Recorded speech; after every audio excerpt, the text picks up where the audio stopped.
cara pode ganhar 360 mil reais por mês, não é inflacionário. Outro pode ganhar 55 milhões, não é inflacionário. Outro pode pagar, como a Petrobras pagou, 45 bilhões de dividendos sem pagar nenhum centavo de imposto de renda, não é inflacionário.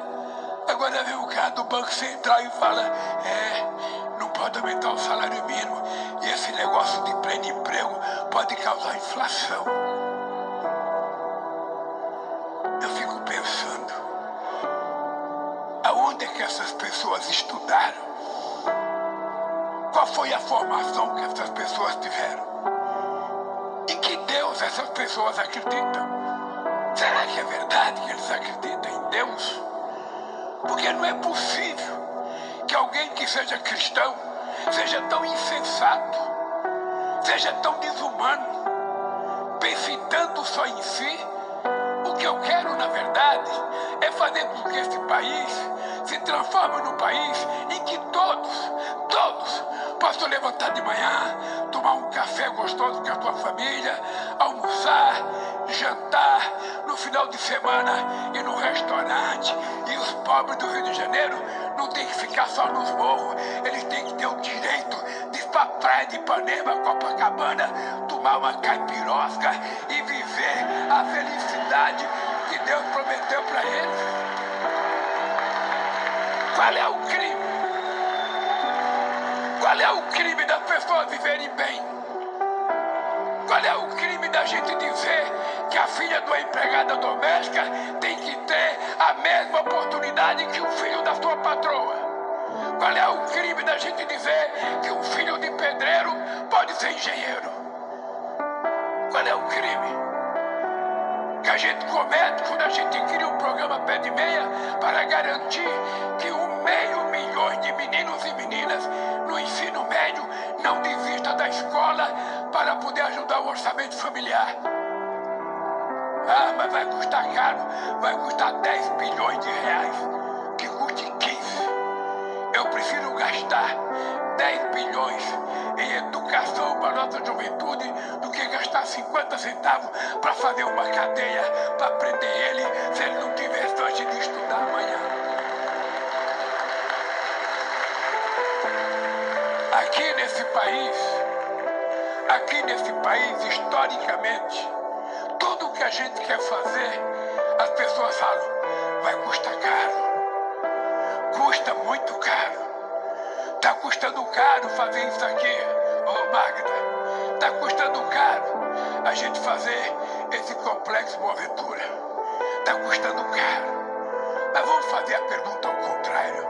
Quanto custou paralisar ele desde 2018? Quanto custou? Quanto custou a esse país a gente não ter feito reforma agrária na década de 50? Quanto custou a esse país a gente não ter alfabetizado todo o povo brasileiro na década de 60? Quanto custou a esse país permitir o êxodo rural para ocupar as grandes cidades brasileiras de forma desordenada, como aconteceu? As pessoas não perguntam isso, porque as pessoas que fazem essas perguntas não sabem o que é ser pobre, não sabem o que é ser trabalhador, não sabem o que é ficar desempregado, não sabem o que é passar fome, não sabem o que é não ter uma profissão. Eu sou uma pessoa de muita sorte.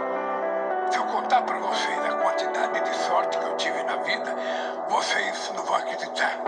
A primeira coisa que eu tive sorte foi nascer de uma mãe que teve 12 filhos, sem médico, só com parteira.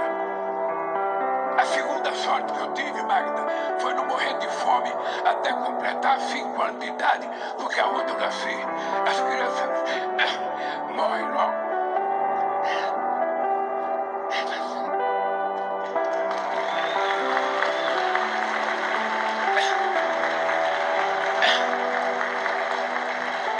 A terceira sorte que eu tive foi ter uma mãe que era analfabeta, teve coragem de se separar do marido com 8 filhos menores, porque 4 já tinham morrido. Ela levou a gente para um barraco, a gente dormia amontoado e ela nunca mais quis voltar voltar com meu pai, apesar da quantidade de vezes que ele mandou os irmãos dele convencer ela. Eu digo isso porque tem muita mulher que vive com o marido porque o marido paga o aluguel. Eu vivo com o marido porque ele dá comida em casa. Nenhuma mulher pode vender a sua honra, a sua dignidade por um prato de comida.